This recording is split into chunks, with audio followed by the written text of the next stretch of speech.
Good morning, good morning, good morning. It is 4:15 a.m. Thursday, November the 3rd. November the 3rd, yeah. But I've really been up since about 3 a.m. because that's when Cal woke up. And we went to bed at like 8:45, 9 o'clock last night. So I was like, what the hell? I get up at 3 with the baby, hang out, drank some iced coffee, brewed some hot coffee, watched the Wiggles with Cal for a little bit and just held him. And then he ate and then went back to sleep. So now I'm going to work out like I normally would this early. Today is the beginning of the next split. It's also the beginning of week 7. It's chest and week 7 of the cut. And it's chest and triceps, so it's going to be a good workout. Weighed in. I'm fairly happy with it. Oh, well, the light went out in the garage. Sorry about that. I'm decently happy with the weigh-in. Always would like it to be lighter, but I think it's in a fair ballpark place. And hopefully we'll see some significant change in the last 6 weeks, or the next 6 weeks, like I've been saying. Goal is 200 pounds, so we're gonna try to make that happen. I'm still at 2,200 calories. I may cut down to 2,000 in 2 weeks, and then maybe down to 1,800 the last 2 to 4 weeks. We'll see. I think I'm doing okay right now. The problem is I really haven't stuck really tightly to that 2,200 calorie daily average. My daily average has been a little bit higher because I've had days where I've gone up to 3,000 and above, and so that's raised the average. So yeah, I want to give it a week of hardcore sticking to 2,200 calories, and then if after a week I still don't see the weight declining, drop again. So I've still got a couple more cuts I can make to the calories before the 6 weeks is up, so we'll see how it goes. But next up I'm going to work out, so I'm going to press and extend my face off. So enjoy the training video and I'll see you afterwards.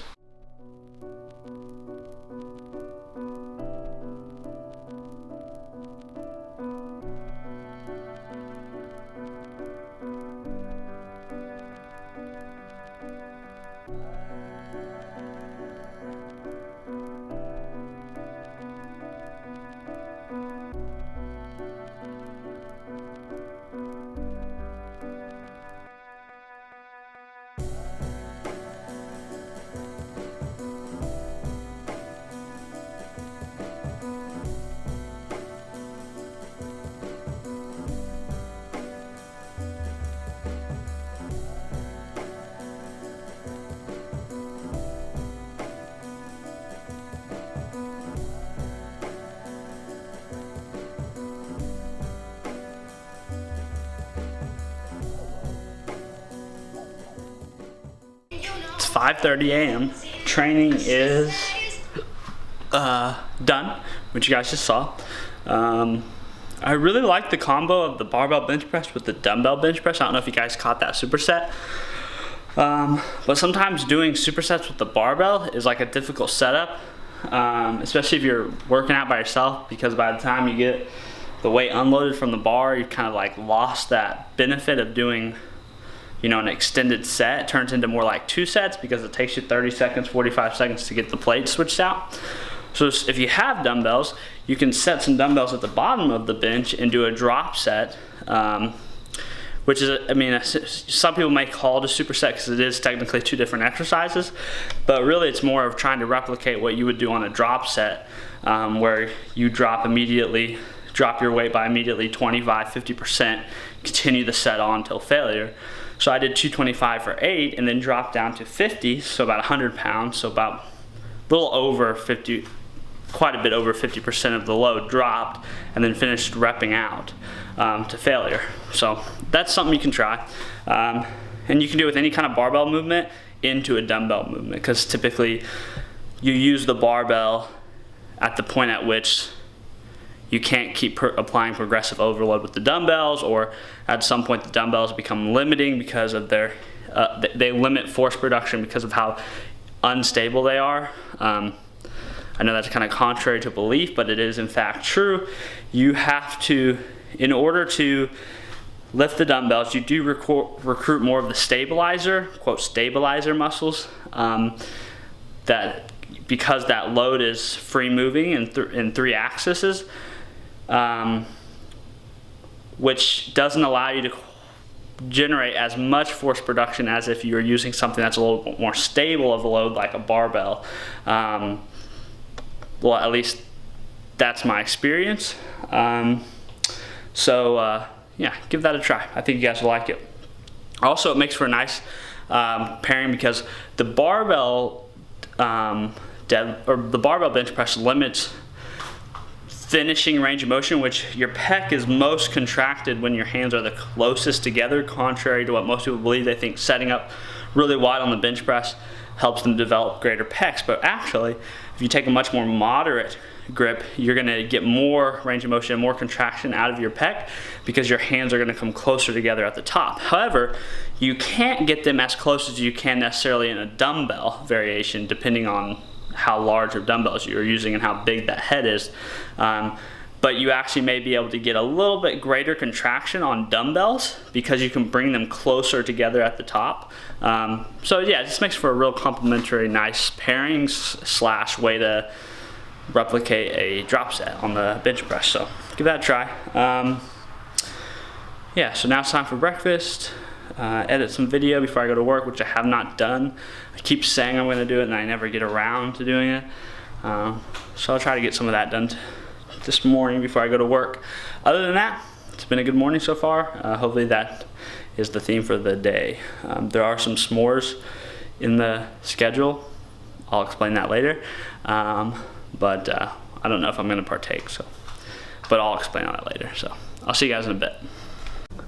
Still good morning. It is now 8:07 a.m. I just arrived at work. I'm getting ready to go in there. Probably won't leave today until 4, between 4 and 5. Lunch is going to be a muscle milk protein shake that I bought like 2 days ago, and I showed it on this series, but I didn't end up drinking it that day because there was lunch catered in at work. So I'm going to have that for lunch. Then after work, the plan is to go home, basically do some work for a couple hours, hang out with Cal, and then at 7 p.m. we're supposed to attend a storytelling event type thing. It's called I think it's Stories and S'mores. It's put on by a local organization here in Joplin, Missouri, called Art Feeds, and my brother's going to be speaking in it, so that's why we're going. So no jiu-jitsu tonight. I think I'm going to probably try to go to jiu-jitsu class Saturday, maybe. We'll see how that works out with the schedule. But that's the plan for the rest of the day, essentially. But I'll catch up with you guys after work. The title of Lane's story is "Oh Crap." I'm ready. Yeah. Cool.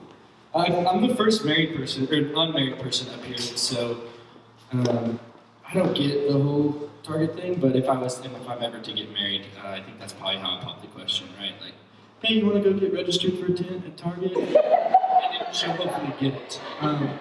So yeah, there's just something that, man, we all love, but I especially love about fall, right? Like bonfires and Halloween and s'mores. If you couldn't tell, I'm a big fan of s'mores. And yeah, but for me, the thing I love most is fall means football, right? Sunday afternoons, you turn on the game, and it's just a good time. You eat, you drink, you enjoy the game. So I want to tell you about when I played football. It was my senior year, and it was homecoming game. See, like a homecoming game for high schoolers is like Super Bowl, right? You got the beautiful women on the sidelines with the dresses, and everybody who's ever played in Joplin or in any school alumni is in the crowd. It's a packed house, and literally it was like something out of a movie, right? This is the best team in our conference. If we win this game, like, we have a good shot here. They have the best player in the entire conference playing for them, and he's ran all over us in the first half, and we come into second half, cue the motivational, cheesy music. My coach pulls me aside and he's like, Lane, listen, if you do these things and make these adjustments, you're gonna have an amazing second half and you're gonna win this game. And I'm like, this is it, like, this is my time. I'm gonna step up to the plate.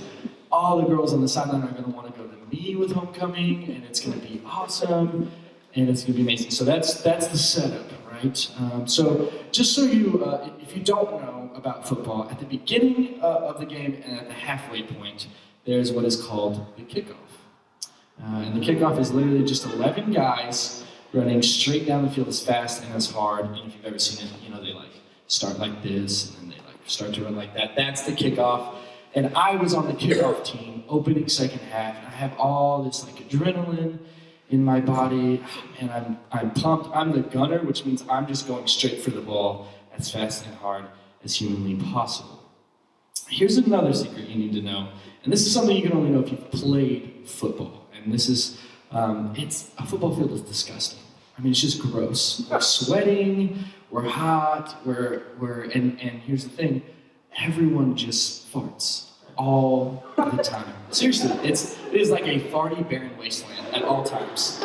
Because like we're already uncomfortable, we already smell like we're guys, so we just, at any time, we just let one rip. So if you're watching a football game anytime soon, just know that every second during every game, somebody's farting.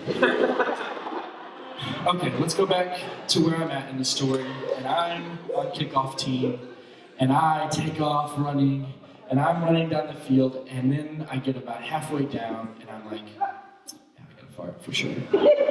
And natural, like I've done it 1,000 times before, and I fart. But here's the thing though, I don't pay attention that well in science class, and I didn't know that force equals mass times acceleration. And my mass is accelerating at a very high rate of speed, and at the force of which my fart came out at was a lot more than I was anticipating. And that is when in my mind, and also my pants, I went, oh crap. And I had just pooped myself. Opening second half. This is a very true story. This happened. It is my senior year, homecoming game, opening second half, and I'm supposed to have this massive second half, and I've just pooped my pants. So, I mean, if it's anywhere else, right? If it's anywhere else, it's not a big deal. But we're in the middle of a football game, and I've got a couple options, and I think to myself, one, you go to the locker room, get yourself cleaned up, change your pants, and you get right back out there, right? That's it, but I'm like, I can't do that. I'm about to have this huge second half, I gotta stay in the game. The other thing is to tell my coaches and see what they have for me, right? But it's not gonna be good. One, they're gonna make fun of me for the rest of my life, and two, just suicides and sprints for the rest of my life because I couldn't hold my poop during a game. Like, so I went with option C, which was I'll just keep playing. And y'all, I had the greatest game of my entire career. I'm serious, I had like 4 or 5 tackles for loss, a couple sacks, a pass deflection, if you know what that is. I rocked the second half. I was even named Defensive Player of the Week later that week because of this. All with poop inside of my pants. I want you all to think about that. Like, how hard it would be to run at a high rate of speed and tackle people, and like, I did that, and I felt so good. And of course, it came out later. Like everybody found out. And like one of my best friends told the entire school, like literally like a meeting, an auditorium. There's like 600 kids. He told everyone. So it came out, and so I look back on that, and that's a funny story. Like, I mean, who does that? I do that. But I also really tell people that story. You know, that might not be a story that you would tell somebody, but I tell it for this reason. There's a lot of lessons to be learned there. And they're kind of serious lessons. Hear me out on this. Like, this is kind of like life, right? You're going as hard and as fast after a goal as humanly possible, and then, oh crap, something happens. And okay, for some of you, you can maybe you literally crapped your pants in like the middle of a big meeting, who knows? But like metaphorically, something goes wrong, right? It gets messy, life gets confusing. And seriously, like, it gets confusing and messy, and you think in your head, just like I did during the game, I guess I can just like fold up shop, hit the locker room, hit the showers, and quit. Or I can tell people about it and try and get their opinion, but they're gonna, discourage me. Or you can do what I did. Keep going. Just keep playing, right? Like, because here's the thing, right? You've heard this before. Sometimes the best way through an obstacle, through a goal, is through it, not around it. And sometimes those things that are really worth having don't always come so easy. Okay? And so what I want to leave you with is this, right? The moral of the story is if at some point in your life you can relate to me here and you poop your pants, literally or metaphorically, just keep playing. Just keep playing. Oh, and also, go to the bathroom at halftime.